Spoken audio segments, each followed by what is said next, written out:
नमः संस्कृताय। जैसा कि आप सभी ने थंबनेल में देखा ही है कि आज हम शिशुपाल वधम के प्रथम सर्ग के प्रथम श्लोक का अध्ययन करने वाले हैं।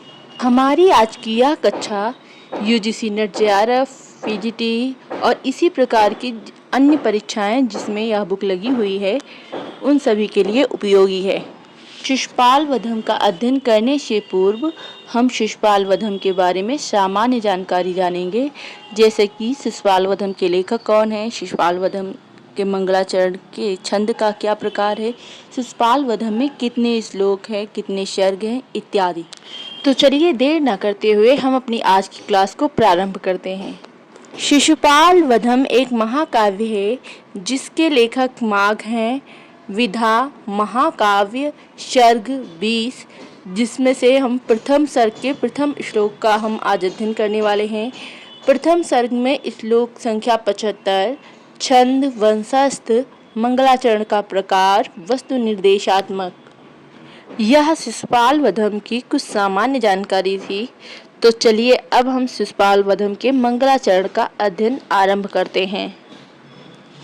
श्रियःपति श्रीमति शासितुं जगत् जगन्निवासो वसुदेव षद्मनि वसन् ददर्शावतरन्तमम्बरात् हिरण्यगर्भाङ्गभुवं मुनिं हरि। मंगलाचरण की तीसरी लाइन में एक शब्द आया है ददर्श। ददर्श का अर्थ है देखा।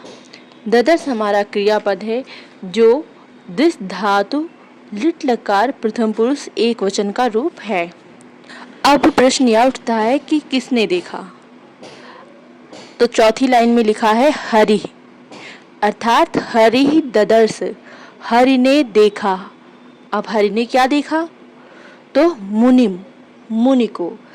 हरि ही मुनिम ददर्श, हरि ने मुनि को देखा। तो अब प्रश्न यह उठता है कि कौन से मुनि। तो यहाँ लिखा है हिरण्य गर्भांग भुवम मुनिम, अर्थात भुवम उत्पन्न हुए।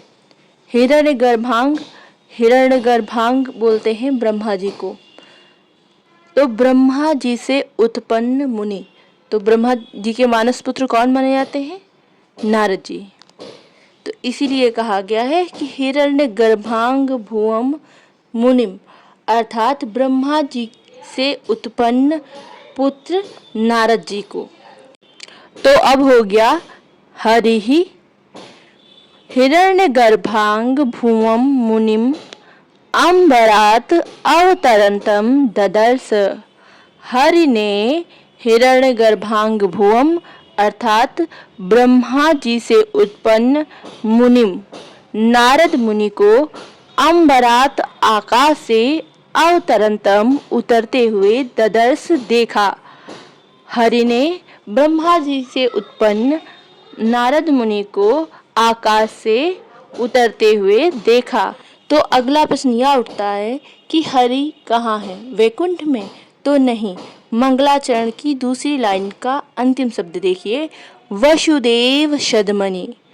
और तीसरी लाइन का पहला शब्द देखिए, वसन, अर्थात वसुदेव के घर में निवास करते हुए हरि ने ब्रह्मा जी के मानस पुत्र नारद जी को आकाश से उतरते हुए देखा। अब हरि कैसे हैं?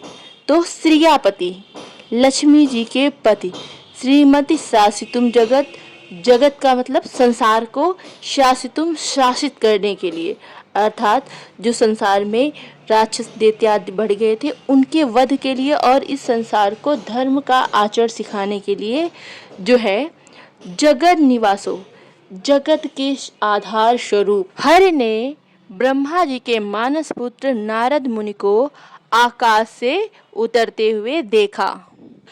संपूर्ण श्लोक का अर्थ यह है कि लक्ष्मी के पति संसार के आधार स्वरूप तथा संसार को शासित करने के लिए श्री संपन्न यानी कि लक्ष्मी से संपन्न वसुदेव जी के घर में निवास करते हुए उन हरि ने ब्रह्मा जी के अंग से उत्पन्न नारद मुनि को आकाश से उतरते हुए देखा।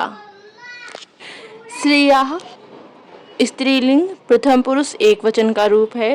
पति पति शब्द पुल्लिंग प्रथम पुरुष एक वचन का रूप है। और वशन वस धातु सत्र प्रत्यय प्रथमा विभक्ति एक वचन का रूप है। और ददर्श ददर्श दृश्य धातु लिट लकार प्रथम पुरुष एक वचन से रूप बना है। और शासितुम शब्द शाशु धातु और तुमुन प्रत्यय लगाकर बना है। और जगन निवासः नी उपसर्ग वस धातु और घय प्रत्यय है। और मंगलाचरण में वंशस्थ छंद है तथा अनुप्रास अलंकार है। वीडियो कैसा लगा कमेंट कर अपनी राय जरूर दें। अगर वीडियो पसंद आया हो तो लाइक एंड शेयर करें और हमारे चैनल संस्कृत प्रभा को सब्सक्राइब करें। अंत तक वीडियो देखने के लिए आप सभी का धन्यवाद।